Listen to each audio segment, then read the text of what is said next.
Magandang araw kaibigan. Ako nga pala si DJB ng Barangay Inspiring Stories at ito ang ating kwento.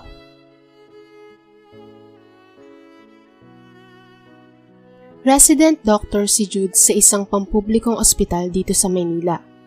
Matagal na din siyang nagseserbisyo dito. Kahit pa nga may oportunidad sa kanya patungong ibang bansa, ay naninindigan siyang dito na lang ilaan ang kanyang natutunan upang makapagserbisyo siya sa kapwa niya Pilipino na mahihirap. Ngunit ang higit na dahilan ng binata ay magpasa hanggang ngayon ay hindi pa rin siya nawawalan ng pag-asa na isang araw ay magkikita silang muli ng kanyang ate Ramona. 20 taon na ang nakakaraan simula nang kupkupin si Jude at ang kanyang ate Ramona ni Mang Pabling, tiyuhin sa pinsan ng kanyang namayapang ina.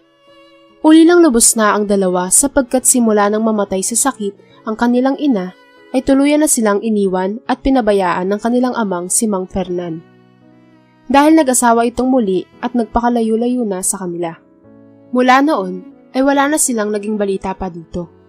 Kaya naman naiwan sila sa pangangalaga ng kanilang malupit at abusadong tiyuhin. Tandang-tanda pa ni Jude. Kahit pa sa murang edad noon na 8 taon, ay alam na niya ang nangyayari sa kanyang paligid. Lasinggero ang kanyang Chong Pabling, at sa tuwing ito'y malalasing ay palagi nitong pinagbubuhatan ng kamay ang kanyang ate Ramona, kahit wala naman itong ginagawang masama. Kaya naman isang gabi, nagpa siya silang tumakas sa poder nito. Dala-dala ang kakaunting gamit nila, dali-dali silang sumakay ng bangkang gamit sa pangangisda ng gabing iyon. Kahit nagsisimula ng sumama ang panahon, ay di iyon inalintana ng magkapatid dahil pakiramdam nila na higit silang mapapahamak sa poder ng kanilang Chong Pabling. Kaya naman matindi ang kanilang pakiusap na kahit makatawid lang sila sa kabilang ibayo. Naku ining, delikado ang magpalaot ngayon. Tignan nyo naman, nagsisimula ng lumakas ang alon. Baka lumubog ang bangka natin kung magpipilit pa tayo. Ipagpaumaga nyo na lang ang pag-alis. Sabi ng bangkerong kanilang nakausap. Manong sige na po, kailangan lang po naming makalayo dito. Hindi na po kasi pwedeng ipagpaumaga po ito. Pakiusap ni Ramona. At doon ay sinalaysay ni Ramona ang totoong dahilan kung bakit nagmamadali silang umalis. Sa awa ng bangkero, kahit pa nagsisimula ng lumakas ang alon, ay nagpasya siyang ihatid ang magkapatid sa kabilang ibayo. Napag-alaman kasi ng lalaki na pamangkin ito ni Pabling. Kilalang siga sa kanilang baryo at hindi malayong totoo ang sinasabi ng dalawang bata. Nagmamadaling lumayag ang tatlo, lulan ng bangkang pangisda. Nagsisimula ng lumakas ang hangin at palaki na ng palaki ang alon. Malapit na sana sila sa kabilang ibayo nang biglang bumulusok ang malaking alon at unti-unting lumubog ang sinasakyan nilang bangka. Ang sumunod na pangyayari ay nasa ospital na si Jude kasama ang bangkero. Ngunit ang kanyang ate Ramona ay nawawala. Hindi nila malaman kung saan hahagilapin ang nakatatandang kapatid. Hanggang sa mapag-alaman ng ospital na naglayas siya kung kaya tinurn over siya sa isang DSWD upang doon siya pansamantalang mapangalagaan. Lumipas ang 1 buwan kasabay ng pag-aantay ng ahensya na may maghanap kay Jude ay wala pa ding balita sa kanyang ate Ramona. Walang magawa ang batang Jude ng mga panahong iyon, kundi ang maghintay at tumasa na isang araw babalik ang kanyang ate Ramona. At dahil nga walang naghahanap kay Jude na kaanak niya, nagpa siya ang ahensya na i-turn over ang bata sa isang bahay ampunan at doon ay nakilala niya ang mag-asawang Mildred at Sebastian Ocampo, ang umampon sa kanya at tumuring sa kanya na parang tunay na anak.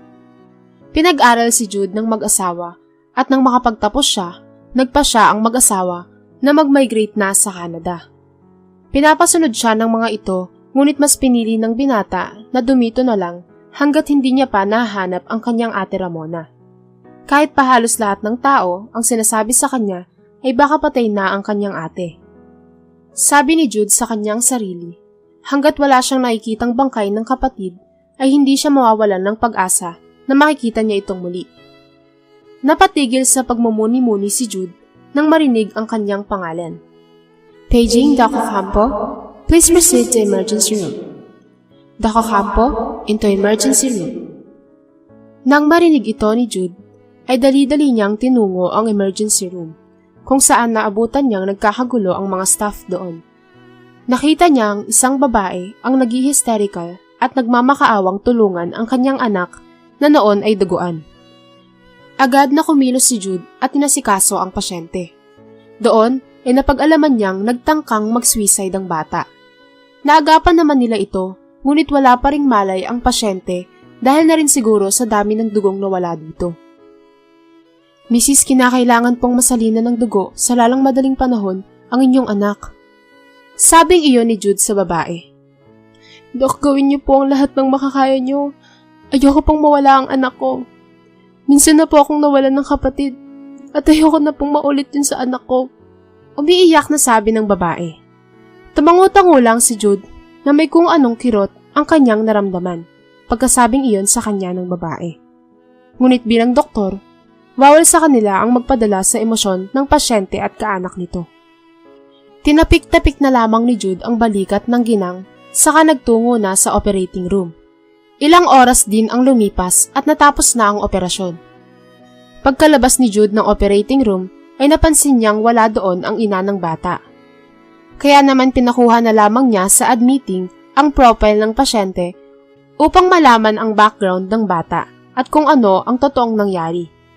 Hindi na niya ito natanong kanina dahil kinakailangan ng operahan ng bata. Nang madala sa kanya ang profile ng bata doon, ay napag-alaman niyang taga Marinduque ang ina nito. Hindi pa natatapos ni Jude basahin ang profile ng bata, ay agad na naman siyang tinawag ng isa sa mga nurse doon. Sa dami ng pasyente, ay kinabukasan na nabalikan ng binata ang pasyenteng bata. Ngunit nabigay na naman niya dito ang angkop na gamot. Nang oras na ng kanyang rounds, ay inuna niya ang bata na noon ay gising na ngunit wala na naman itong bantay. Hello? Nakangiting bati ni Jude dito. Kamusta ang pakiramdam mo? Tanong ng doktor sa bata. Okay naman po. Mahina at nahihiyang sagot nito. If you don't mind, bakit mo nagawa yun? Tanong ng doktor na ang tinutukoy ay ang tangkang pagpapakamatay nito. Pasensya ka na, iha. I need to know your history so I can address your concern to one of our psychiatrists if you really need help. Pagkasabing iyon ni Jude, ay agad na umiyak ang bata. Micaela, it's okay. You can tell me. Ano ba ang nangyari? Tanong muli ng doktor na si Jude. At doon ay sinalaysay ng bata kung bakit umabot sa tangkang pagpapakamatay.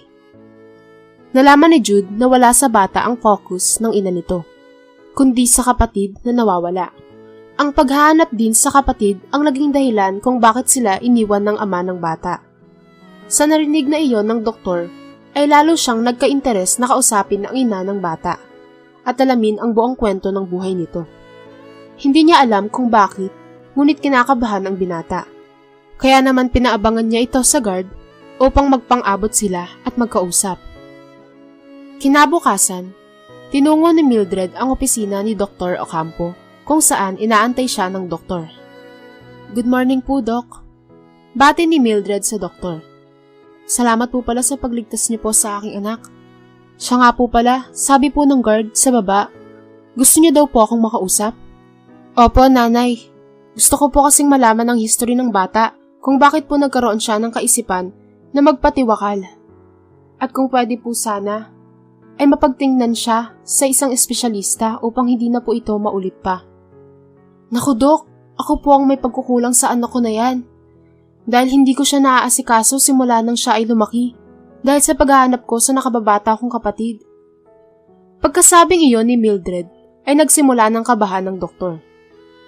Nagkahiwalay po kasi kami ng kapatid ko. 20 taon na ang nakakaraan. Tumakas kami sa tiyuhin naming malupit. Ngunit sa kasamaang palad, nagkahiwalay kami dahil lumubog ang bangkang sinasakyan namin nang kami ay tumakas. Nagising ako. Nasa bahay na ako ng isang matandang babae. Ang sabi niya sa akin ay inanad daw ako ng tubig, papuntang Pangpang. Umiiyak ako kasi iniisip ko kung saan na ang kapatid ko. Hinanap ko siya. Minsan hindi ako nawalan ng pag-asa na isang araw ay makikita ko ulit siya, Dok. Sa pag-aasam ko na makitang muli ang kapatid ko, Hindi ko na namamalayan na nawawala na pala paunti-unti ang pamilya ko sa akin. Iniwan ako ng tatay ni Micaela sa pag-aakalang nababaliw na ako. Sa bagay, lahat ng tao, sinasabing wag na akong umasa na babalik o makikita ko pa ang kapatid ko. Ngunit hindi ako tumigil hanggang sa mangyari nga ito sa anak ko. Diyos ko, nagpapasalamat ako na nakaligtas ang anak ko. Nagrebelde siya dahil ang alam niya, hindi siya mahalaga sa akin. Nagalit ang anak ko sa akin sa pag-iwan sa amin ng tatay niya. Doon ay tuluyan nang humagulgol si Mildred sa harap ng doktor. Malakas ang kutob ni Jude na ang babaeng kaharap niya ay ang kapatid na matagal na niyang hinahanap. Ngunit gusto niyang makasigurado. Kaya naman nang makalabas ang mag-ina sa ospital, ay agad siyang nagpaimbestiga sa buhay ni Mildred. At doon ay napag-alaman niyang ito nga ang kanyang ate Ramona. Pinalitan din ang pangalan niya ng mga umampun dito tulad niya. Bago siya tuluyang nagpakilala ay hinanap muna niya ang asawa ng kanyang ate na si Rigor upang muling mabuo ang pamilya ng mga ito. Mapalad naman siya dahil madali niya itong nahanap sa social media. Agad niya itong pinuntahan at kinausap. Natagpuan niya itong nagtatrabaho bilang isang company driver. Wala pa itong bagong pamilya at ito ang kanyang pinapasalamat dito. Masinsinan niya itong kinausap at humingi ng tawad kahit alam niyang hindi din naman niya kagustuhan ang nangyari sa kanila ng kanyang ate.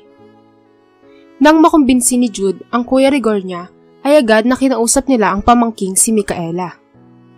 Pinaliwanag niya sa bata ang pangyayari at humingi din siya dito ng tawad. At doon ay nagplano sila para sa kanyang ate. Isang umaga, papaalis na sana si Mildred nang biglang may dumating na kotse sa kanilang bahay. Tao po! Tao po! Dito po ba nakatira si Mildred de Jesus? Tanong ng babaeng bumababa ng kotse. Ako po yun. Bakit po? Sino po sila? Sunod-sunod na tanong ni Mildred. May nagpapabigay po sa inyo, ma'am. Sabay bukas ng likuran ng kotse. Mayroong balloons, cake, bouquet ng pera, at may sulat na ibinigay sa kanya. Sa mahabang panahon, hindi ko akalain na magkikita pa tayo, mahal kong ate. Patawarin mo ako dahil hindi mo naayos ang buhay mo dahil sa paghahanap mo sa akin. Maraming taon mang hindi tayo nagkasama. Hayaan mong bumawi ako sa iyo kahit sa simpleng paraan ko lang. Mahal na mahal kita, Ate Ramona. Ang iyong nawalay na kapatid, Alfred. Pagkabasang iyon ay lumabas si Rigor na may daladalang bulaklak kasama ang kanyang anak na si Micaela. Walang mapagsidlang tuwa ang naramdaman ni Mildred ng mga sandaling iyon. Lalo na't biglang lumitaw sa kanilang harapan si Doc Ocampo na panay ang tulo ng luha. Doc? Takhang sabi ni Mildred. Ate Ramona. Sabay yakap nito kay Mildred. Ate, ako ito, si Alfred. Doc, paano nangyari to? Tumutulo ang luha at hindi makapaniwala si Mildred, o sa totoo nitong pangalan na Ramona.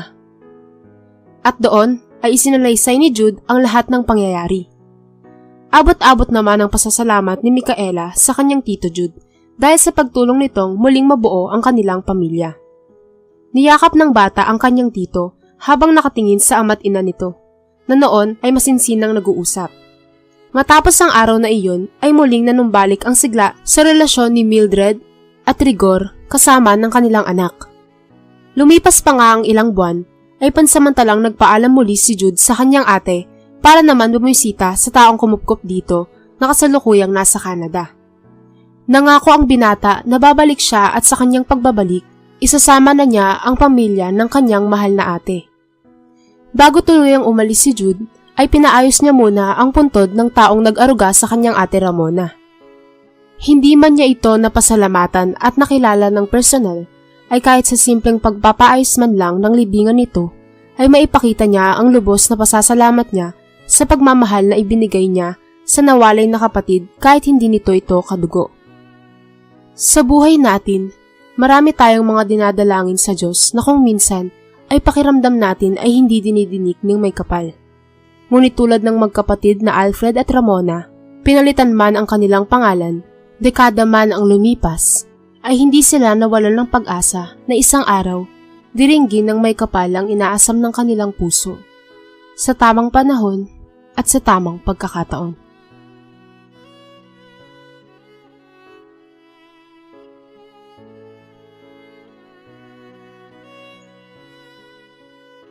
Magandang araw, kaibigan.